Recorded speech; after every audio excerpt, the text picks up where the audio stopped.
Hello everyone, welcome back, and today we're going to talk about how to paint mahogany.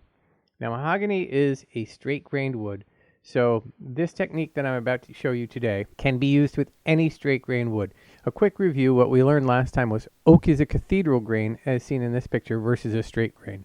This technique, while we're painting mahogany specifically today, can be used with any of these straight grained woods, such as walnut or the teak shown here. What we're going to need for this project is you're going to need a 4-inch laying brush, and you're going to need a sponge. Now the sponge that we use for this technique is very specific. What we need is a cello sponge, as seen here. This is a 3M cello commercial extra large sponge. You can find these at a lot of the big box stores, or actually grocery stores as well. What you don't want to buy is this multi-purpose sponge shown here, which is usually you'll find at the big box stores, sometimes called a grout sponge. This texture on the sponge is very, very different, and you will not be happy with the results if you try to do this technique with this sponge. And under no circumstance should this technique be tried with SpongeBob SquarePants. So let's get started. You're going to find out this is incredibly easy and very, very fast. The first thing we have to do is base color our flat or our surface. In this case, we are doing mahogany. This is really, really simple. This is actually just a burnt sienna right out of the Roscoe off Broadway, thinned down with a little bit of water, paint it. Needs to dry, needs to cure completely because we're going to do a wet technique.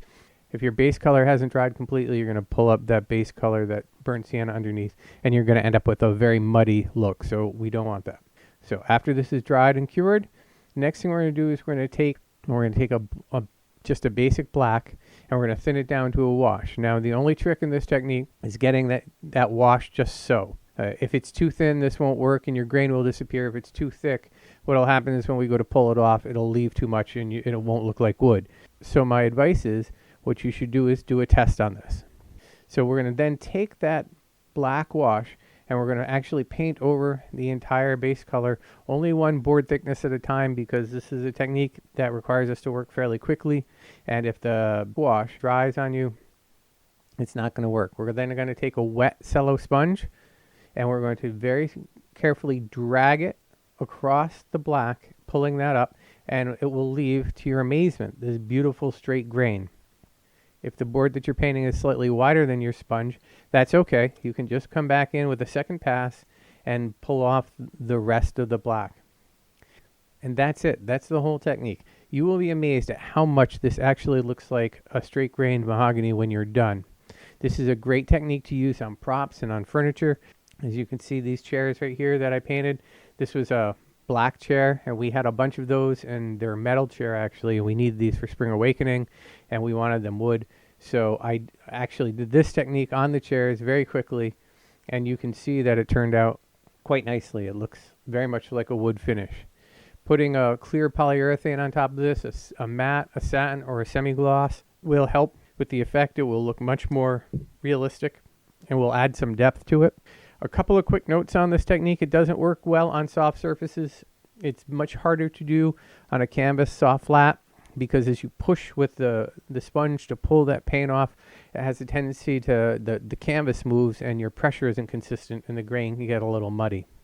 The other thing is it doesn't work well on really bumpy surfaces, because as the sponge pulls along, what happens is it catches on those bumps and leaves the paint behind. The bump acts as a barrier and stops from pulling off. But other than those two things, this works really well. If you find that the wash isn't pulling off as well as you'd like, you can put down a matte polyurethane over your base color and let that cure, then put the wash on that. That creates a less porous surface, and the wash will pull off a lot cleaner. All these things will create variables that you need to play with in terms of how much pressure you put on the sponge. But if you try this technique, you'll find out it's super easy, it's super fast, and it's very, very effective. Thanks.